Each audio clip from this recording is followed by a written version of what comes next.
Bonjour, dans cette troisième partie de l'alimentation anti-cancer, après avoir vu les différents aliments, les légumes, les végétaux, les fruits, nous allons ici consacrer quelques minutes aux huiles, à leur cuisson, ainsi qu'à la cuisson des viandes. On parlera quelques mots de la charcuterie.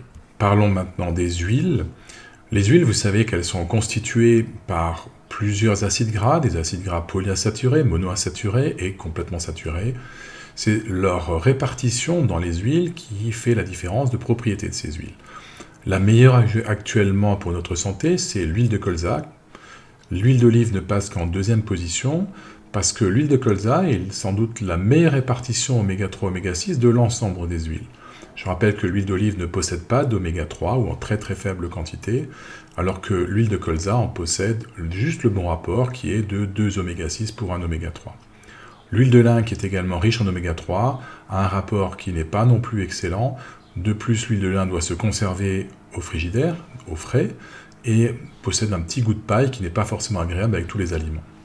Si l'huile de colza ne vous convient pas, il faut changer de producteur, changer de marque, parce que les parfums d'huile de colza changent en fonction de l'exposition du colza et du producteur.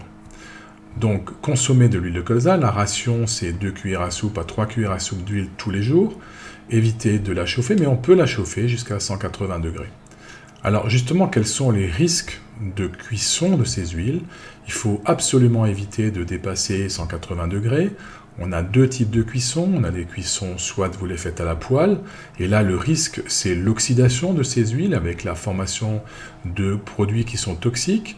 Il faut éviter de dépasser 160 degrés à la poêle, 140, 160 sont des températures idéales, et toujours couvrir la poêle pour éviter qu'il y ait trop d'air et donc trop d'oxydation.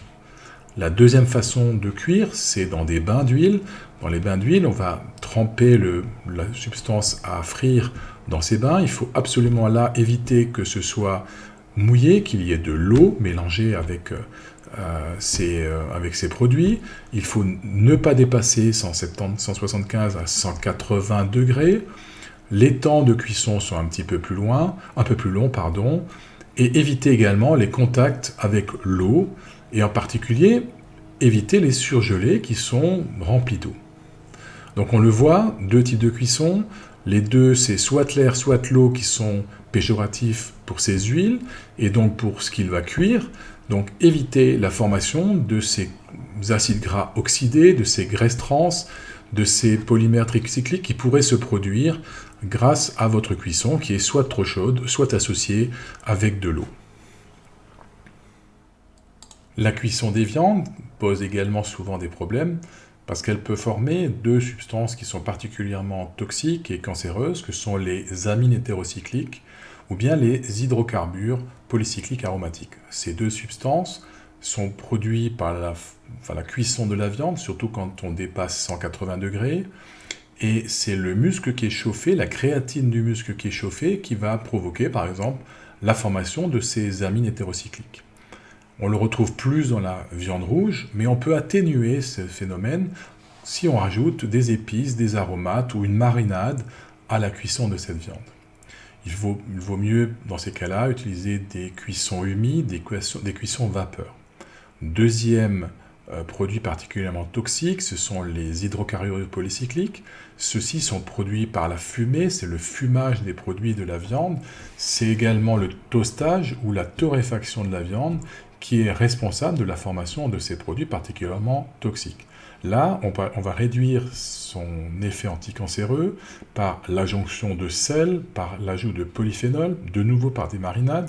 On peut mettre du citron, on peut mettre des aromates ou de la vitamine C ou des fruits sur le légume, sur la viande, de telle façon que l'ajout de ces antioxydants compense la fabrication de ces hydrocarbures polycycliques. Il est recommandé donc de cuire cette viande à la vapeur, c'est également à l'eau, à l'étouffer, dans un Römertopf, à basse température, dans un four vapeur. On va de façon générale ajouter des épices, ajouter des légumes, parfois des fruits si on aime manger sucré-salé, mais attention au barbecue. Les barbecues, il ne faut absolument pas que la flamme lèche la viande.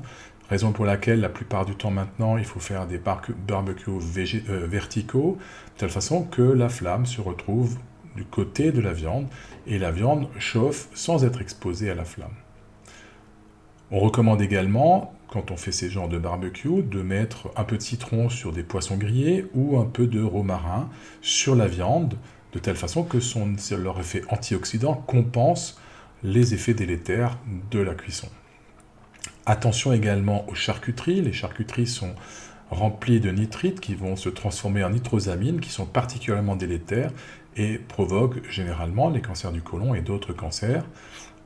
Également les agents de fumage de ces charcuteries, et on retrouve à ce moment-là la fabrication d'hydrocarbures polycycliques qui sont tellement dangereux. Donc la charcuterie n'est pas du tout recommandée dans une alimentation intelligente. Si maintenant je résume un petit peu ces deux parties d'alimentation anti-cancer, qu'est-ce qu'on peut dire? D'abord, il faut que tous les jours, il y ait une activité physique de grosso modo 30 minutes. Tous les jours également, on devra consommer environ 100 g de choux, crus ou cuits, à la vapeur, croquants et à mastiquer. On consommera 2 gousses d'ail, on consommera des oignons rouges, des capres broyés, coupés fins. On consommera également des fèves de soja, à raison de globalement 50 g, qu'elles soient grillées, qu'elles soient toastées, qu'elles soient bouillies, peu importe. On pourra également consommer une soupe miso bio.